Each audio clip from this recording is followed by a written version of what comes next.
Hello everyone, this is Anna and welcome to my daily reading for Monday, February 3rd.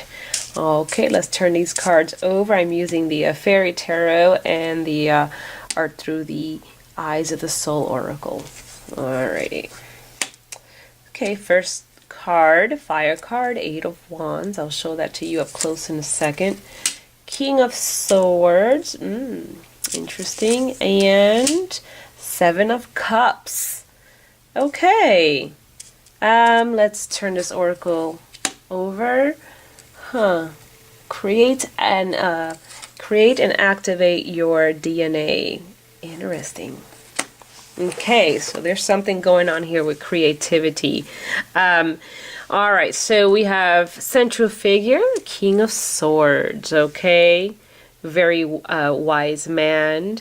Learned man. There's something he is in pursuit of. There's something that he wants to materialize. I am saying he because the figure is a masculine figure. It is the King of Swords, okay? However, this can also apply to a female. So right now the reading is saying it's an overall masculine energy. Behind him is the Eight of Wands, okay? And this is a very interesting Eight of Wands. You see these two fairies and they're sitting on a snail here, okay? And the fairies have picked up a leaf and it's like they're shielding themselves from the heat of the wands that are all, there are wands around them and then there's wands over them, okay? And it's like they're this one is shielding them itself from the heat of the wands, almost like it's too hot, you know, like something's going on. It's interesting that the King of Swords is facing, you know, away from this Eight of Wands, okay? And this is already suggesting that this king has taken so much actions that have been not showing the results that he or she has have wanted. Okay, so there's been a lot of action, plans and actions, mostly actions, okay? And in the past, because this person's been wanting to materialize certain dreams and goals and ideas. This is the Seven of Cups, okay? So you see the fairy holding the cup, very beautiful, and she is saying, look, this is something that I really desire and I really want. How am I going to get there? The King of Swords understands that. The King of Swords is actually contemplating, seven being a number of reflection and considerations, as opposed to the eight being that of action, you know.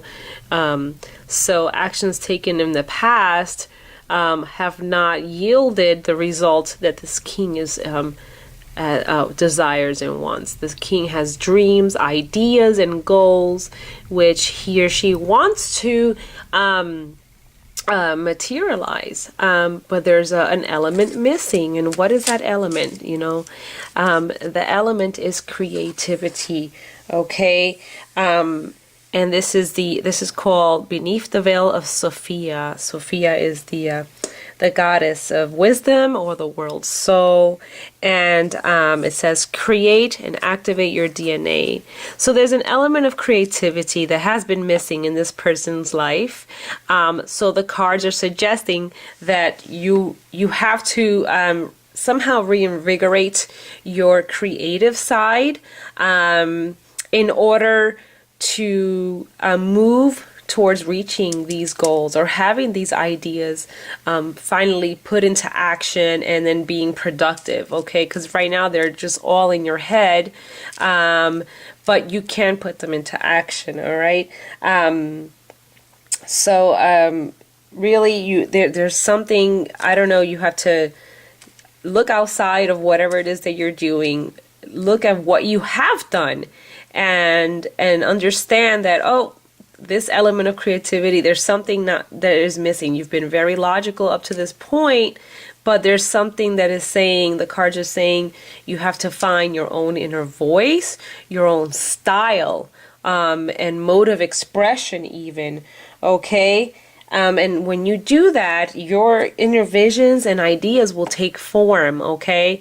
And that will be the catalyst, okay? That will be the catalyst by which the vehicle of creativity will move you along along this path to achieving that dream or that goal. Okay, beautiful reading.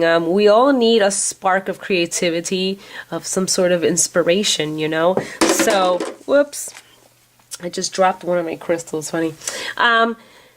So yeah, this is what the reading is about on this day. We begin the month evaluating what we have done and how we can find our own style, our own creativity, in order to achieve the things that we want to achieve, you know. This is also suggesting that you need to narrow down the type, you know, if you have a bunch of ideas, you need to, you see how this fairy is holding on to one of, so of all the ideas that you have, really look at the one that is most viable, the one that you can realistically say, yeah, I can work towards that right now. Because if you have a bunch of ideas, you know, that makes you a bit of a scatterbrain, and that's not what the King of Swords is about. The King of Swords is about being a very logical and very, very straight arrow, you know what I mean? And when it comes to ideas and having these ideas take form, okay? So, it's a very good reading. We all need this kind of kick in the butt, so to speak, to kind of wake us up. And how fitting, because you know, this King of Swords being the, it's a very wintry scene in the background, and we are in winter, right? So I associate cups with spring. So it's like you know, as we're moving towards spring, we can have these new ideas blossom and flourish. And how wonderful is that? That's good news for me too. You know, that brings me, that gives me joy and inspiration as well. Have a beautiful day, and I will see you for tomorrow's reading. Bye-bye.